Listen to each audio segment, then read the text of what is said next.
Today we're going to Disneyland!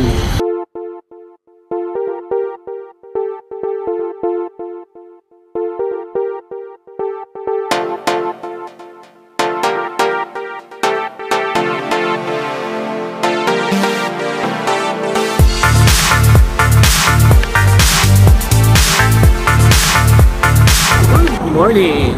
Morning!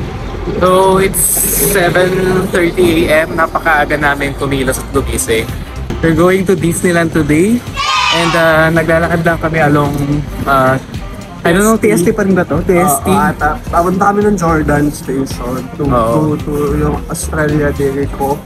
So apparently, isa yun sa mga pinakasikat na kainan dito sa area. So they're famous for their French toast. Oo. Yeah, so we want to try it kasi ang dami naming mga vlogs and mga articles na nababasa na they recommend the Australia Dairy Co.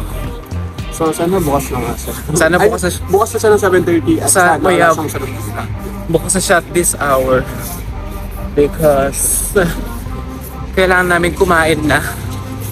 Kasi may yung nakuha namin ticket sa Disneyland ay may early access ng 1 hour before mag-open yung gate. Since 10:30 yung open ng Disneyland. So pag nandun na kami ng 9:30, makakapasok na kami. Oo. Tatawid na kami. You hear that sound? That's the Hong Kong sound. Nandito na kami sa location ng hinahanap namin pag aagahan. Pero unfortunately, ayun siya. It's still closed? Or closed na siya permanently pero mukhang hindi naman kasi may ilaw siya. Check natin yung so ito yung signage na nasa harapan nitong Australia Dairy Co. Ang sabi hanggang mamayang 12 pa siya magbubukas. So balik ulit kami, hanap na lang kami ng kakainang iba. May nadaanan kasi kami kanina ng Fairways na Fairwood. It's Fairwood pala. Nadaan kami ng Fairwood, so babalik na lang kami doon na lang kami mag-aalmusal. Nakita namin medyo open na pala siya. Open na siya, so sabi namin pag hindi ito open, itong Australia Dairy Co, contingency plan namin yun na doon na lang kami kakain. Ito na, pinabagtas ulit namin yung daan, pabalik ng Fairway. Kaya galing kami, Fairwood pala. Fairway, saan sa Makati? Kanina galing kami doon sa kabilang side ng road. Tapos tumawid lang kami. Dito na kami sa may Best Mart dito Mamaya pagkatapos siguro nating mag-breakfast kung bukas na tayo mamili. Ang babaunin namin sa Disneyland. Mahal kasi yung food doon, kaya pili na lang kami ng outside food. Ayan, ito yung Fairwood, pero ito yung entrance niya sa kabila. Ito siya. Ito yung pintuan niya. Going inside. Ayan. Oh, so here we are. Self-service pala siya. Self-service. Line. Uy, look at the food. Oh shit, ang mura. Ang mura. Ang mura lang yung food. Pero parang ganun lang din yung kinain natin kahapon, no? Oo, ang tawag doon sa Credit Coral. Ay, parang mas okay ako dito. Patay ko tong Ponji. Sige. Pagkaganyan ka?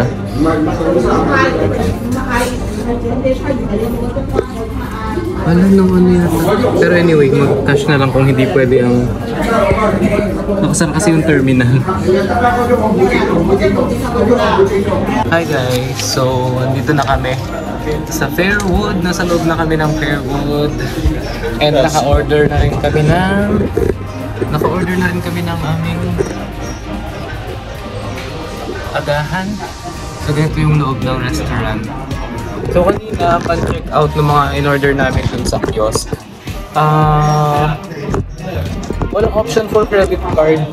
sa mga dala namin credit card, we have Visa and Mastercard lang kasi.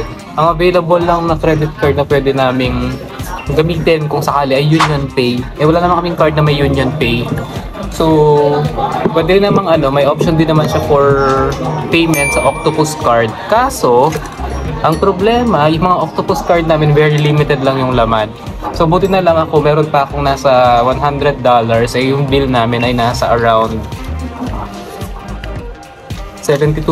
So, ayun. Buti na lang meron pang nasa $100 yung ang tawag doon, yung Octopus card ko. So, yun na lang yung tinap namin para mabayaran namin to. And, by the way, ito yung mga in-order namin. Nga pala, walang option for cash. Kaya nag-Octopus card kami. By the way, ito yung binili ko. Stir-fry na vermicelli na may, I don't know kung anong sauce ito. Tapos, congee na may century egg yata to. Century egg. Oo, century egg siya. And may kasamang hot coffee while Rex ordered this. Pork chop, sausage, bread, tas coffee. Yeah. Mag-add-on sana kami ng mag-add-on sana siya ng egg. Kaso walang option for add-on ng egg. Kaya ito na lang. Okay naman siya, feeling ko. Mukhang mabubusog naman siya. Dito na kami sa Tung Chung Line. Going to Disneyland Resort. Lighting station specifically. So, na-transfer kami to Orange Line and then we are going to the Disneyland. Pababa kami ng Sunny Bay.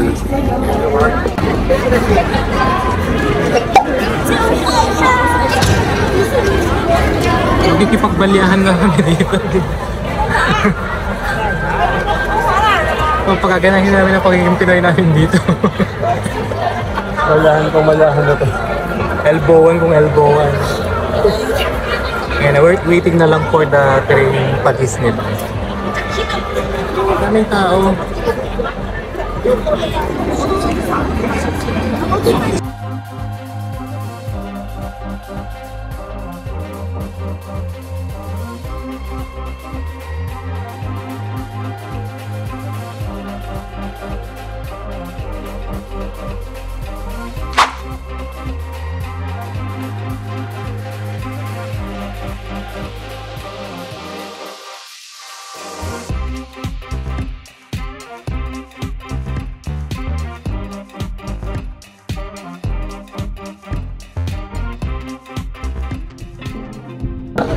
Welcome to Disneyland!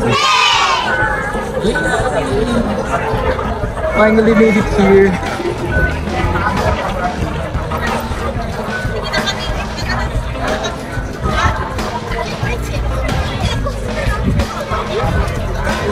Hi guys! So we're here na sa Disneyland. Actually mag-o-open ata yung resort ng 9:30. Tapos may early access naman kami. So dapat parang 8:30 pa lang sana nandito na kami. Pero okay lang.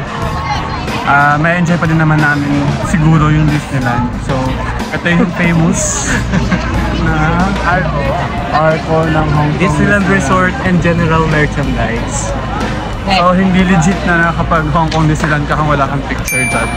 Kahit maraming tao, dapat makapag-picture ka dyan. So after pala ng Arco na to, ito, medyo malayo-layo pa yung lalakad. Anyway, free mag-picture dyan ha, hindi mo kailangan ng entrance fee. So free yan hanggang dun sa may dolphin, fountain na dolphin. So free lang yan, free lang yan. Ito yung nilalakaran namin. Papunta doon sa may whale.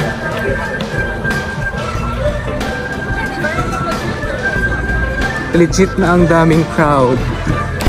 Nag-book kami ng early access pass pero hindi namin siya nagamit kasi wala lang, trip. Hindi na kami nakarating na maaga dito. So ito na lang, enjoyin na lang namin tong moment na to. So hanggang gabi pa naman kami dito. Hintayin namin yung fireworks. Siguro alas 8 ng gabi yun. Sana maganda yung weather din mamaya. And sasama namin kayo and we'll show you kung anong magiging itsura ng fireworks at saka ng castle paggabi. We'll try to vlog as much as we can. Pero guys, ayun, mag-enjoy muna din kami. Pero isi-share namin plans kung ano yung pwede namin ma-share sa inyo. Yeah. Ang festive lang din ng dito, ng what do you call this? Ng vibe. Yan ang vibe. Kasi ang daming tao. It's giving Disneyland talaga. I'm happy. My inner child is inner me. Yeah, but I'm happy. It feels like bata ulit ako. And look, si Mickey Mouse. Oh, that's Mickey Mouse. Nasa whale siya. Bakit ba't ako naiiyak?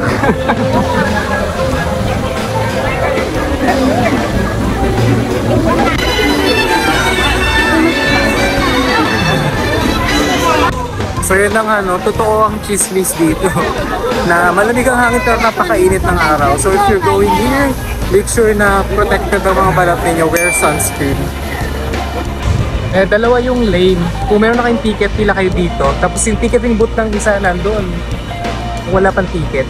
So dahil kami nakapag-avail na kami ng ticket namin sa Klook, dito kami sa lane na to. Ilalabas muna namin yung mga QR namin. Napasok na kami sa Disneyland, so check natin kung saan ba tayo pipila. Ngayon, kung magbubook kayo ng early access pass ninyo, agahan nyo na pumunta, huwag na kami gayahin. Nabutan kami na napakahabang pila, napakaraming tao. Charot lang yung kanina, ito pala yung lane na may early access pass. Ayan, ayun yung kaninang pinilahan namin. One, and they have their own, right? Okay. Have you Chinese food yet? Never meal adjustment? How many persons? Hi guys, we got free chocolate. It's From Hong Kong Disneyland. From Hong Kong Disneyland.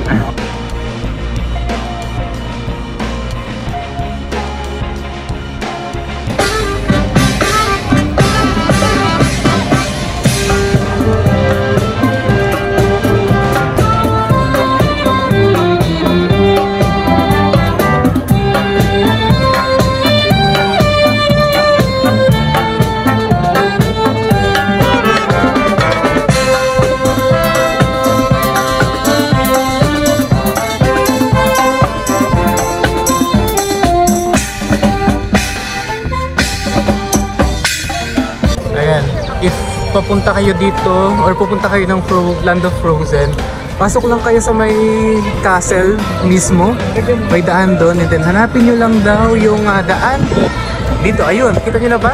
Yung may iceberg na yun, yun yung Land of Frozen. Hanapin lang namin yung daan doon. So yan. Going there, dadaanan nyo itong carousel. Tapos ito lang. Siguro sundan na lang namin yung yung bugso ng mga tao. Ang cute mo mga rides. Dumbo. Little Dumbo. Ganyan lang yung i-avail naming ride mamaya. So, pagkalampas nyo ng Dumbo rides, magra-right lang kayo hanggang ito. Makikita nyo itong World of Frozen. Ito ang aming first stop. Ang first part na itinerary namin ngayon. Ang World of Frozen. Ang dami na ng mga batang mga Elsa dito.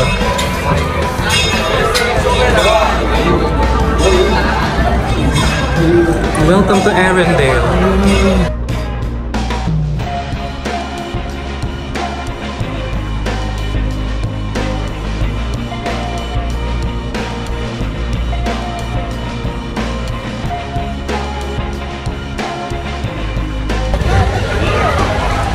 We will try that ride later siguro. Ang saya. 1, 2, 3. Oh. We will ride that. There's the queue at the World of Frozen.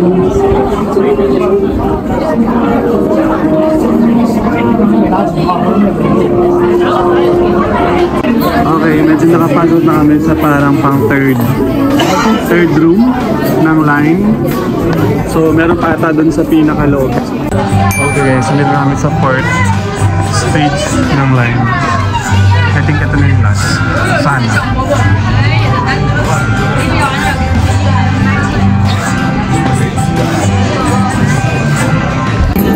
So malayo-layo pa rin kami. Parang 5th stage na ito ng line hanggang doon. Tapos iikot pa yan yun hanggang doon. Ayun, hanggang doon yung paikot. Finally medyo malapit na kami. Ito na ata yung boarding for the World of Frozen Tour. So ayun, medyo malapit na kami. Isang likuan na lang. Finally. Ito na ba? Hindi pa pala. Tayo yung huli. Tayo yung pinakahuli sa pila.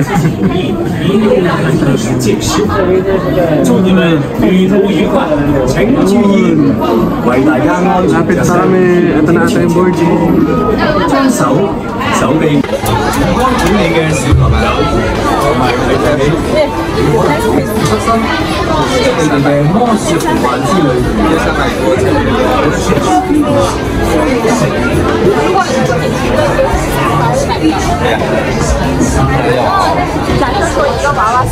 Ito na last line na last stop for the line.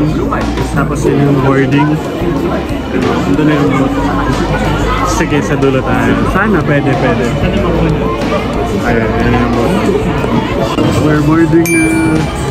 Boarding na. World of Frozen. Let's go.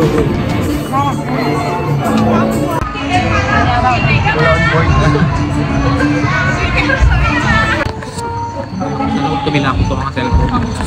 Ano lang.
Tapos na ang ride namin. It was a fun experience. Finally, that was really, really fun. Masaya.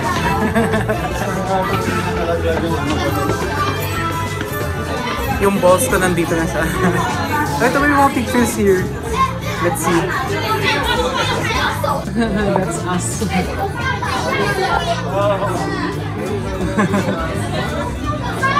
Lulang-lula. E-exit na kami dito sa World of Frozen.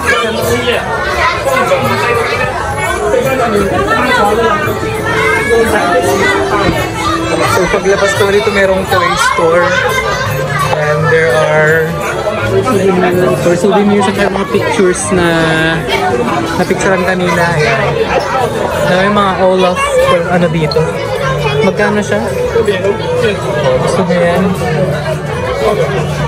It's $149. And,